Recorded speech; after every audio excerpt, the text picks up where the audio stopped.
X ಕೆಲವು ಪೆನ್ನುಗಳನ್ನು A B C D E ಮತ್ತು ಎಫ್ ನಡುವೆ ಹಂಚಬೇಕು. ಎಗೆ ಬಿಯ 2ರಷ್ಟು, ಸಿಯ 3ರಷ್ಟು, ಡಿಯ 4ರಷ್ಟು, ಇಯ 5ರಷ್ಟು ಮತ್ತು ಎಫ್ನ 6ರಷ್ಟು ಪೆನ್ನುಗಳು ಸಿಕ್ಕರೆ ಮತ್ತು ಪ್ರತಿಯೊಬ್ಬರಿಗೂ ಸರಿ ಸಂಖ್ಯೆಯ ಪೆನ್ನುಗಳು ಸಿಗಬೇಕಾದರೆ ಎಕ್ಸ್ ಕನಿಷ್ಠ ಎಷ್ಟು ಪೆನ್ನುಗಳನ್ನು ಕೊಳ್ಳಬೇಕು? ABCDEF ಬಳಿ ಕ್ರಮವಾಗಿ ABCDEF ಪೆನ್ನುಗಳಿದ್ದರೆ ಈ ಎಲ್ಲದನ್ನು ನಾವು ಎ ರೂಪದಲ್ಲಿ ಕನ್ವರ್ಟ್ ಮಾಡಬಹುದು.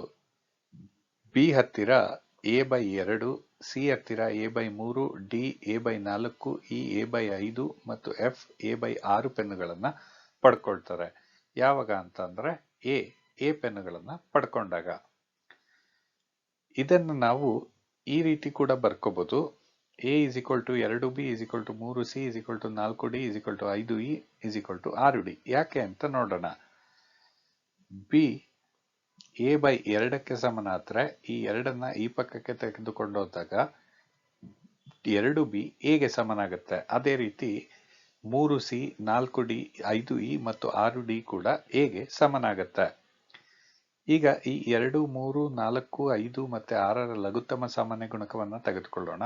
ಅದು 60. ಅಷ್ಟು ಪೆನ್ನುಗಳು ಎ ಬಳಿ ಇವೆ ಅಥವಾ ಎ ನ ಮೌಲ್ಯ 60 ಅಂತ ಅಸ್ಯೂಮ್ ಮಾಡ್ಕೊಳ್ಳೋಣ. ಆಗ ಇವ್ರ ಹತ್ರ ಇರೋ ಪೆನ್ನುಗಳ ಸಂಖ್ಯೆಗಳನ್ನ ನೋಡೋಣ. ಎ ಹತ್ತಿರ 60, ಬಿ ಹತ್ತಿರ 30, ಸಿ 20, 15, 12 ಹಾಗೂ 10 ಪೆನ್ನುಗಳಿರುತ್ತೆ. ಕಂಡೀಷನ್ ಎಲ್ಲರ ಹತ್ತಿರ ಸರಿ ಸಂಖ್ಯೆಯ ಅಥವಾ ಈವನ್ ನಂಬರ್ ಪೆನ್ನುಗಳಿವೆ ಅಂತ ಕೊಟ್ಟಿದ್ದಾರೆ. ಇಲ್ಲಿ ಡಿ ಬಳಿ 15 ಬಂದಿದೆ, ಆದ್ರಿಂದ ಇದು ಸಾಧ್ಯ ಇಲ್ಲ. ಈ ಎಲ್ಲಾ ಸಂಖ್ಯೆಗಳನ್ನ 2ರಿಂದ ಮಲ್ಟಿಪ್ಲೈ ಮಾಡೋಣ.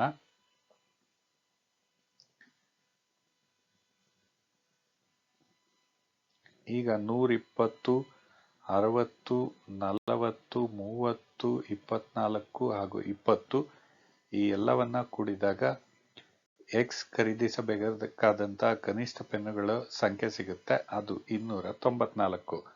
Option C.